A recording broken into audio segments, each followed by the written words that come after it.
Hello दोस्तों, मैं पंकज और आप देख रहे हैं पंकज स्टडी टिप्स। दोस्तों, आज मैं आपके लिए लेकर आया हूं क्लास 12th बोर्ड एग्ज़ाम का एक टाइम टेबल, जिसके ज़रिए आप अपनी हर एक सब्जेक्ट पर कमांड कर सकते हैं। तो दोस्तों चलिए वीडियो स्टार्ट करते हैं।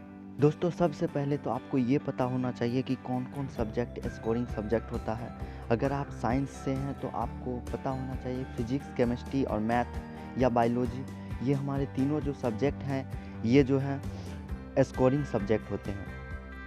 यह सब्जेक्ट स्कोरिंग इसलिए 12th में अच्छे से पढ़ाई कर लेंगे तो आपका जीमेन, नीट इस सब का भी एग्ज़ाम क्लियर हो सकता है। तो दोस्तों प्लीज़ इस वीडियो को पूरा ज़रूर देखें। ओके, चलिए अब हम आगे चलते हैं। फिजिक्स, केमिस्ट्री और मैथ, इन तीनों सब्जेक्ट को आपको इक्वल टाइम देना है, यानी कि हर एक सब्जेक्ट को 2 आवर्स देने हैं। हर एक subject 2 hours chemistry, 2 hours math या बायोलॉजी, ठीक है। उसके बाद तो आपका जो लैंग्वेज सब्जेक्ट है हिंदी, उसको 1 आवर्स देना है और इंग्लिश उसको 1 आवर। इसके बाद इसे किस प्रकार पढ़ें, तो आपका जो 3 सब्जेक्ट है फिजिक्स, केमिस्ट्री, इनको आप ज़्यादातर मॉर्निंग में पढ़ें और मैथ जो बचा वो आप दोपहर को पढ़ लें। और उसके बाद जो आपका लैंग्वेज सब्जेक्ट है उसको क्या करें, शाम को पढ़ें। जैसे हिंदी हो गया, इंग्लिश हो गया, ये सब लैंग्वेज सब्जेक्ट जो है उसको इवनिंग में पढ़े, यानी कि शाम के टाइम पढ़े, ठीक है। अब आपको ये पता होना चाहिए कि आखिर फिजिक्स को कैसे पढ़ें। तो आपको फिजिक्स को पढ़ने के लिए क्रिटिकल पार्ट, न्यूमेरिकल और इम्पोर्टेंट पॉइंट जो उसमें बनता है, एनसीईआरटी पढ़ते हैं उसमें बहुत सारा इम्पोर्टेंट पॉइंट होता है, तो उसको एक कॉपी पर लिख लें और उसको आप पढ़ें। तो हमको फिजिक्स में कैसे पढ़ना है, थ्योरेटिकल पार्ट, न्यूमेरिकल पार्ट और इम्पोर्टेंट पॉइंट। आप चाहें तो आप बहुत प्रकार से स्टडी करते होंगे, हो सकता है आप सेल्फ स्टडी करते हो, ऑनलाइन स्टडी करते हो या ऑफलाइन स्टडी करते हो। लेकिन दोस्तों अब आपको जो घर पर अपना टाइम जो देना है उसके लिए आपको 8 घंटा कैसे भी कर निकालना पड़ेगा, तब जाकर आप इन 30 दिनों में अपना प्रिपरेशन कर पाओगे अच्छे से, ठीक है दोस्तों।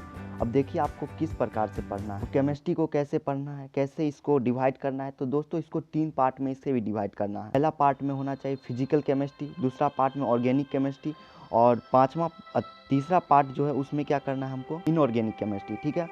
अब ऑर्गेनिक केमिस्ट्री में क्या है, सबसे इम्पोर्टेंट जो रोल है जिसका पीरियोडिक टेबल, हमको पीरियोडिक टेबल का एलिमेंट हर एक चीज़ याद होना चाहिए। जैसे वैलेंसी हो गया, कोऑर्डिनेशन नंबर हो गया, ऐसी बहुत सी चीज़ें हैं जो हमें याद होनी चाहिए, ठीक है।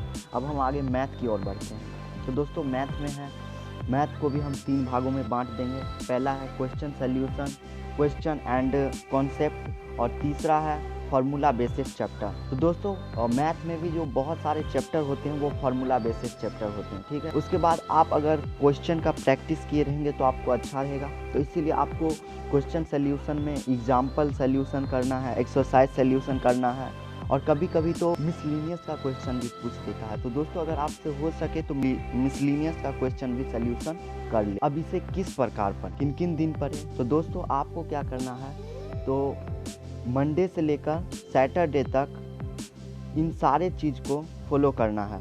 जितना भी अभी बताया गया उसको मंडे से लेकर सैटरडे तक इसको फॉलो करें और इन सारे चैप्टर को इस तरीके से पढ़ें। उसके बाद संडे जो है उसको क्या करें, आप रिवीजन करें और शाम का टाइम जो है उसका टेस्ट दें। जितना भी आप इन 6 दिनों में पढ़े हैं उसका टेस्ट दें, जिससे क्या होगा कि आपको पता चलेगा कि मैंने इस हफ्ते में कितना पाया है, यानी कि कितना अध्ययन किया है, कितना ज्ञान इस हफ्ते में मुझे मिला है। तो दोस्तों यह वीडियो आपको कैसी लगी प्लीज़ मैं कमेंट कर बताएं, और मैं आपके लिए जल्द ही ऐसी वीडियो लाऊंगा।